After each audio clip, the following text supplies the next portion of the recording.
2025 में भारत की राजनीति फिर से एक मोड़ पर खड़ी है। पिछले 10 सालों से देश एक ही रास्ते पर चल रहा है। अब लोग सोचने लगे हैं क्या बदलाव का वक्त आ गया। इसी बीच एक नाम फिर से चर्चा में है, राहुल गांधी।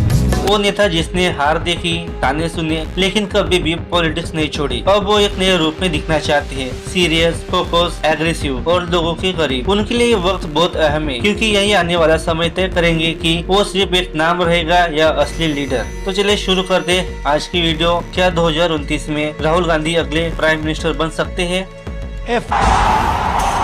पिछले कुछ सालों में राहुल गांधी में जो बदलाव आया है वो साफ दिखता है। भारत जोड़ो यात्रा और भारत ना यात्रा ने उन्हें लोगों के बीच में एक नए तरीके से पेश किया। जब वो देश भर में पैदल चले, आम लोगों से मिले, किसानों से, छात्रों से और मजदूरों की बात सुनी, तब लोगों को लगा कि शायद अब वो ग्राउंड रियलिटी समझने लगे। पहले वो स्पीचेस में अक्सर इमोशनल और डिफेंसिव दिखते थे, लेकिन अब उनका बोलने का तरीका शांत और कॉन्फिडेंट हो गया। उनकी बातों में अब मैच्योरिटी है और बॉडी लैंग्वेज में एक तरह की स्टेबिलिटी। अब सवाल यही रहेगा, क्या ये नया राहुल गांधी जनता को कन्विंस कर पाएगा कि वो देश चला सकता है? क्योंकि इमेज बदलना आसान है, लेकिन सिस्टम चलाने की क्रेडिबिलिटी हासिल करना मुश्किल। राहुल गांधी की जर्नी अभी पूरी नहीं हुई, ये तो बस शुरुआत है। राहुल गांधी की सबसे बड़ी चैलेंज है उनकी पार्टी खुद कांग्रेस है। बहुत से राज्यों में पार्टी का बेस खत्म हो चुका है, पुराने नेता इनएक्टिव है और नई लीडरशिप को मौका नहीं मिल पाता। राहुल ने कोशिश की है कि नए चेहरे आगे लाए जाए, लेकिन पार्टी का पुराना ढांचा आज भी बदलाव से डरता है। इंडिया गठबंधन ने अपोजिशन को एक मंच पर लाने की कोशिश की, लेकिन अभी भी अंदर से बहुत मतभेद है। कौन कितनी सीट लड़ेगा, कौन अलायंस का चेहरा बनेगा,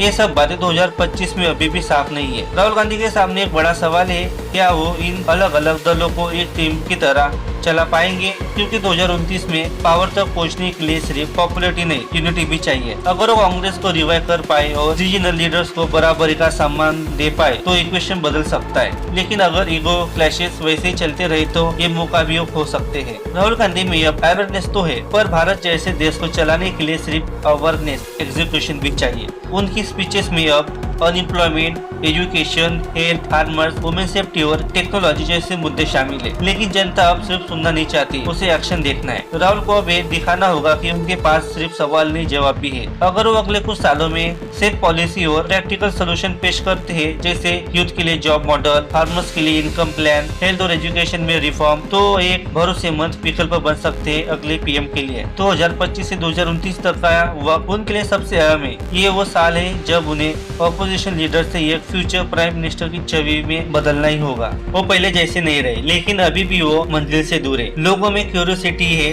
कुछ उम्मीदें भी है, लेकिन पूरी तरह भरोसा अभी नहीं बना सकते। अगर उन्हें कंसिस्टेंसी दिखाई, अपने शब्दों को काम में बदला और जनता के बीच भरोसा कायम किया तो 2029 उनका साल हो सकता है। पर अगर वही पुरानी हिचकिचाहट, देरी और कंफ्यूजन दोहराया गया तो ये मौका फिर से निकल जाएगा।